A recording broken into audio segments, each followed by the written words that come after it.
سال میں ڈکلائن ہی ہوا، ملک ٹوٹا ہے۔ اس کے بعد باقی ماندہ ملک جو اس کے اندر بھی آپ کی صورتحال آپ کے سامنے ہے، کس طرح سے یہ بالکل کمزور ترین حالت میں ہے، اس کی چونیں ہلی ہوئی ہیں۔ کیوں؟ رول آف لا نہیں ہے، آئین کی حکمرانی نہیں ہے، نا انصافی کا دور ہے، رواج ہے نا انصافی، عوام کے ساتھ بات نہیں کرتے۔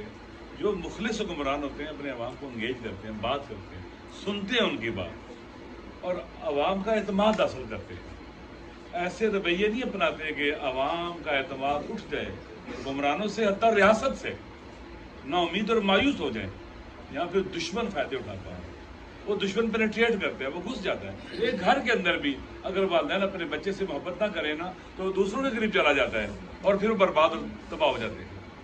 پاکستان کے عوام اس وطن کے بیٹے ہیں، مادر وطن کے فرزند ہیں، وہ پورے ملک کے اندر ایسی صورتحال ہے۔ لہٰذا آپ نے ان مخصوص ان علاقوں کو جو مرجر والے علاقے ہیں اور کے پی کے اور بلوچستان کے علاقے بھی ہیں، آپ نے وار اگینسٹ ٹیرر کے اندر تباہ و برباد کیا ہے۔ ان کی پورا جو سیٹ سسٹم، سوشل سسٹم تھا، وہ تباہ و برباد کر دیا۔ جب آپ نے سوشل سسٹم جو موجود تھا صدیوں سے، اس کو تباہ کر دیا، پھر آپ نے وہاں پر دہشت گردوں کے حوالے کر دیا اور تباہ بھی انہیں کے ذریعے کیا۔ آج وہ لوگ امن چاہتے ہیں، وہ چاہتے ہیں ان کے بچے پڑھیں، وہ چاہتے ہیں کہ وہاں پر ترقی ہو، پیش رفت ہو۔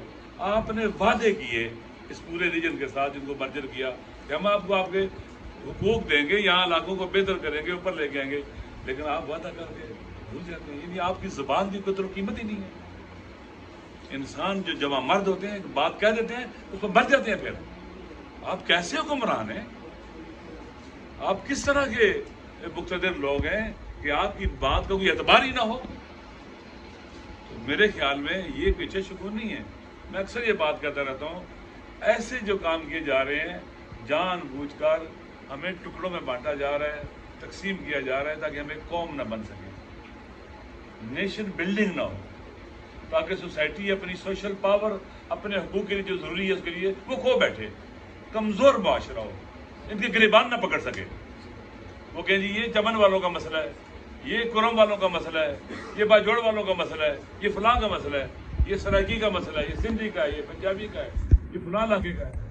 نہیں، ہمیں ایک قوم بننے نہیں دے رہی ہے۔ ٹکڑوں جو وہ دیکھتے ہیں کہ لاہور، اسلام آباد، یہ شہر لگتا ہے پاکستان میں نہیں ہوا ہے، کسی اور ملک میں آ گیا ہے، یہاں اتنی ترقی اور پیش رفت، اور وہاں دیکھیں کس صورت ہے۔ میرے خیال میں جو پاکستان کے وسائل ہیں ان کی مساوی عادلانہ تقسیم ہونی چاہیے، ان کا عادلانہ خرچ ہونا چاہیے تاکہ ہمارا وطن ترقی کرے اور آگے بڑھے اور پیش رفت ہو۔ میں جو کچھ بھی اسد قیصر صاحب نے کہا ہے میں اس کی بھرپور تائید کرتا ہوں، اور بعض اور بھی باتیں جو مناسب ہے کہ جناب جگدیش صاحب کریں، خان صاحب کریں، تاکہ چیزیں جو ہے وہ زیادہ سے زیادہ واضح ہوتی ہیں، چونکہ وہ ان علاقوں کے ہیں اور ان علاقوں میں ایک بات خالی کہنا چاہتا ہوں۔ ہمارے علاقے میں گیس نکلی گجر خان کے علاقے میں، سب سے پہلے وہاں کے لوگوں کو ملی، گاؤں دیہاتوں میں جگہ جگہ گیس گئی ہے۔ ایک چیز جو گجر خان میں جہاں سے نکلی سب سے پہلے کس کو حق دیا گیا؟ وہاں کے لوگوں کو۔ تو باقی پاکستان میں ایسے کیوں نہیں ہوتا؟ کیوں ایسے؟ یہ ظلم ہے۔ جب لوگ دیکھیں گے کہ ایک علاقے میں ایسے ہو رہا ہے تو یہ اسپیشل لوگ ہیں، ایکسیپشنل نہیں ہے، نہیں، سارے وطن کے بیٹے ہیں، یہ ظلم ہو رہا ہے۔ اس کا حل خود جگدیش صاحب بتاتے ہیں۔